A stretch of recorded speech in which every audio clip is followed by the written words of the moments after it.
Hello everyone, welcome to 4 hours study. दोस्तों, daily current affair में आज हम देखने वाले हैं 28 अक्टूबर 2023 के करंट अफेयर्स के कुछ महत्वपूर्ण सवालों को। अगर आप किसी भी एग्जाम की तैयारी करते हैं तो ये वीडियो आपके लिए इम्पोर्टेंट है, इसलिए पूरा वीडियो आप ध्यान से देखना। तो चलिए शुरू करते हैं कल के रिवीजन क्वेश्चन से। तो कल के सवाल थे, हाल ही में भारतीय निर्वाचन आयोग ने अभिनेता राजकुमार राव को अपना नेशनल आइकॉन बनाया है। 37वें राष्ट्रीय खेलों का उद्घाटन पीएम नरेंद्र मोदी के द्वारा किया गया है, जो इनका आयोजन अभी गोवा में किया जा रहा है। कोटक महिंद्रा बैंक के नए एमडी और सीईओ अशोक वासवानी बने हैं। संयुक्त राज्य अमेरिका का सर्वोच्च वैज्ञानिक पुरस्कार 2 भारतवंशियों अशोक गाडगिल और सुब्रा सुरेश को दिया गया है।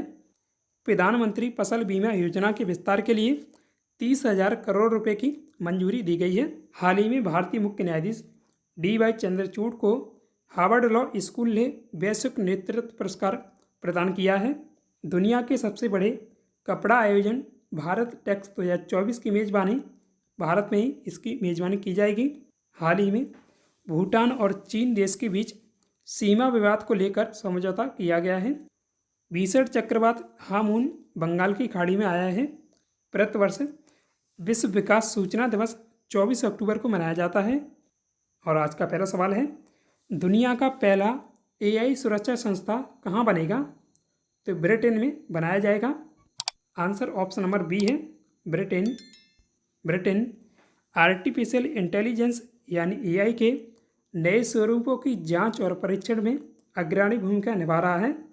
ऐसे में ब्रिटेन में दुनिया के पहले AI सुरक्षा संस्था का मुख्यालय स्थापित किया जाएगा। अगले सप्ताह ब्रिटेन वैश्विक AI सुरक्षा सम्मेलन की मेज़बानी करेगा। ब्रिटेन की राजधानी लंदन और इसकी मुद्रा क्या है? Pound sterling. प्रधानमंत्री ऋषि सुनक हैं। वर्ल्ड कप में सबसे तेज शतक लगाने वाले खिलाड़ी कौन बने हैं? तो ये मैक्सवेल बने हैं, ग्लेन मैक्सवेल।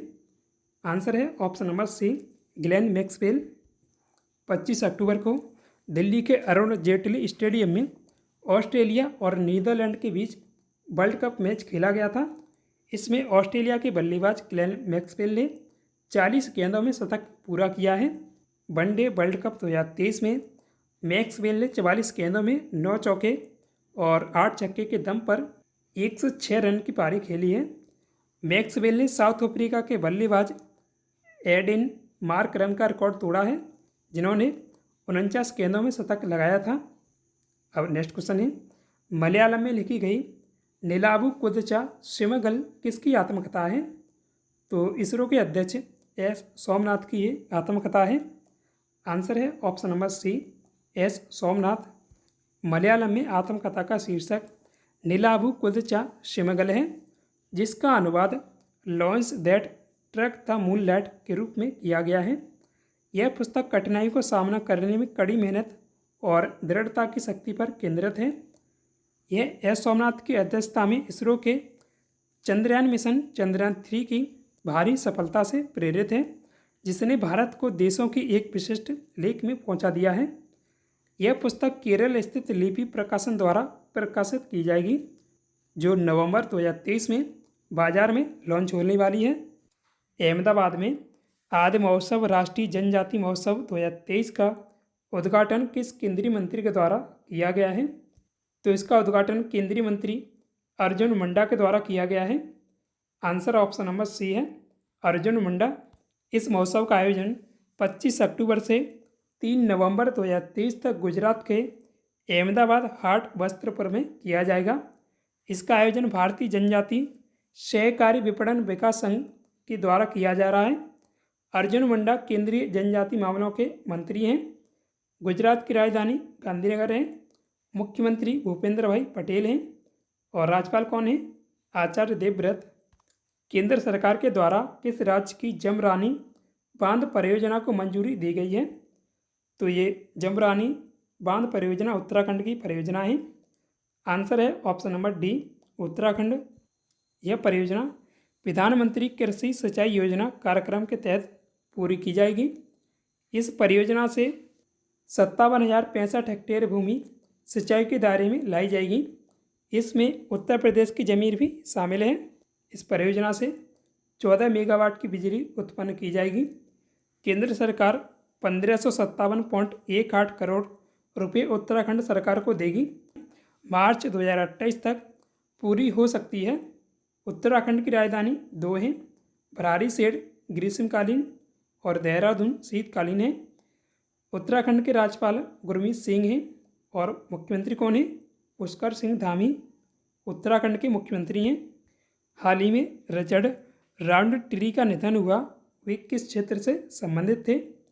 तो रिचर्ड राउंडट्री प्रसिद्ध अभिनेता थे, तो इसका आंसर है ऑप्शन नंबर बी, अभिनेता। 24 अक्टूबर को पहले ब्लैक एक्शन हीरो रिचर्ड राउंडट्री का लॉस एंजल्स में निधन हो गया।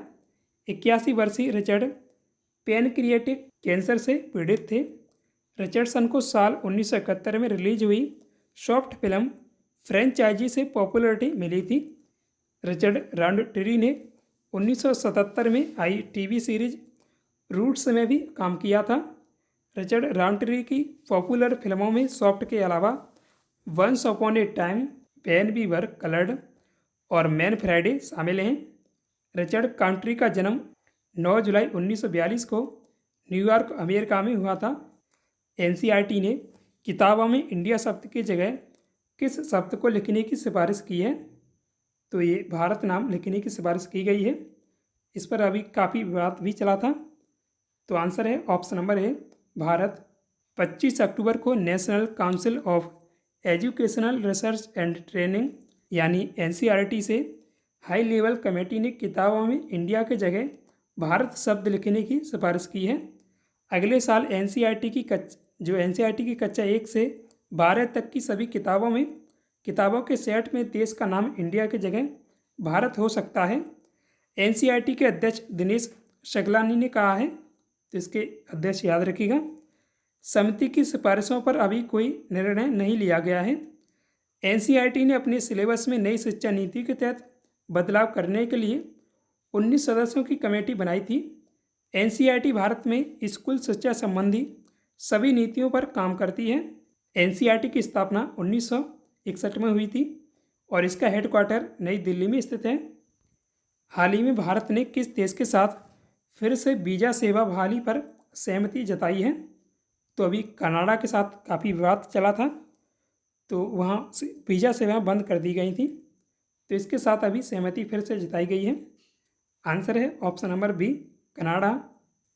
25 अक्टूबर को कनाडा ने भारत की वीज़ा सेवाओं को फिर से शुरू करने के फैसले पर सहमति जताई है।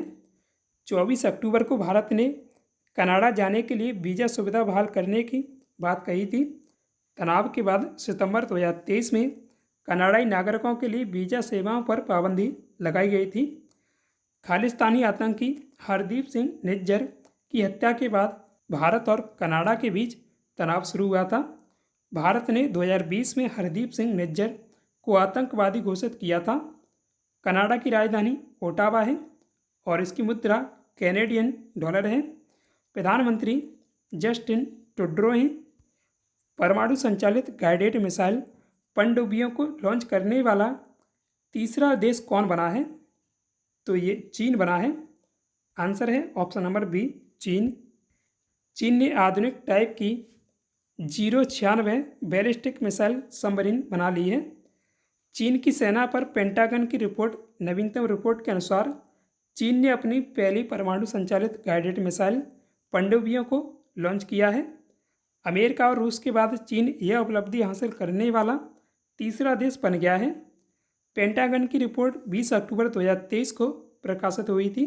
पेंटागन अमेरिकी रक्षा मंत्रालय का विभाग है। अभी चीन के द्वारा जो पहली मीथेन संचालित रॉकेट जुके-2 लॉन्च की गई थी। चीन की राजधानी बीजिंग है और इसकी मुद्रा रेनबिन्बी चलती है। राष्ट्रपति शी जिनपिंग हैं। हाल ही में विश्व पोलियो दिवस किस दिन मनाया गया? तो विश्व पोलियो दिवस हर साल 24 अक्टूबर को मनाया जाता है। आंसर है ऑप्शन नंबर ए, 24 अक्टूबर। हर साल 24 अक्टूबर को विश्व पोलियो दिवस मनाया जाता है। यह दिवस पोलियो मुक्त विश्व की दिशा में वैश्विक प्रयासों को उजागर करने और पोलियो के खिलाफ लड़ाई में अग्रिम पंक्ति के स्वास्थ्य कार्यकर्ताओं द्वारा किए गए योगदान का सम्मान करने के लिए मनाया जाता है। विश्व पोलियो दिवस 2023 की थीम है माताओं और बच्चों के लिए एक स्वस्थ भविष्य। 1985 में रोटरी इंटरनेशनल ने पोलियो के लिए पहला टीका बनाने वाले अंश टीम के प्रमुख चिकित्सक शोधकर्ता जॉन सल्क के योगदान का सम्मान करने के लिए विश्व पोलियो दिवस की शुरुआत की गई थी। विश्व स्वास्थ्य संगठन ने 2014 में भारत को पोलियो मुक्त घोषित किया था। भारत में पोलियो का आखिरी मामला 2011 में सामने आया था। तो आज के इस वीडियो में बस इतना ही। अब जानते हैं कल वाले सवाल का सही जवाब। तो सवाल था 1873 में ब्लैक रेक्सन तकनीक से रंगे तंत्रिका ऊतक की पहली तस्वीर किसने प्रकाशित की थी, जिसमें संपूर्ण तंत्रिका कोशिका का वर्णन किया गया था। तो ये एसएससी में पूछा गया सवाल था। तो इसका आंसर है option number D, Camillo Golgi. Golgi की विधि एक सिल्वर स्टेनिक तकनीक है जिसका उपयोग प्रकाश माइक्रोस्कोप के तहत तंत्रिका ऊतक को देखने के लिए किया जाता है।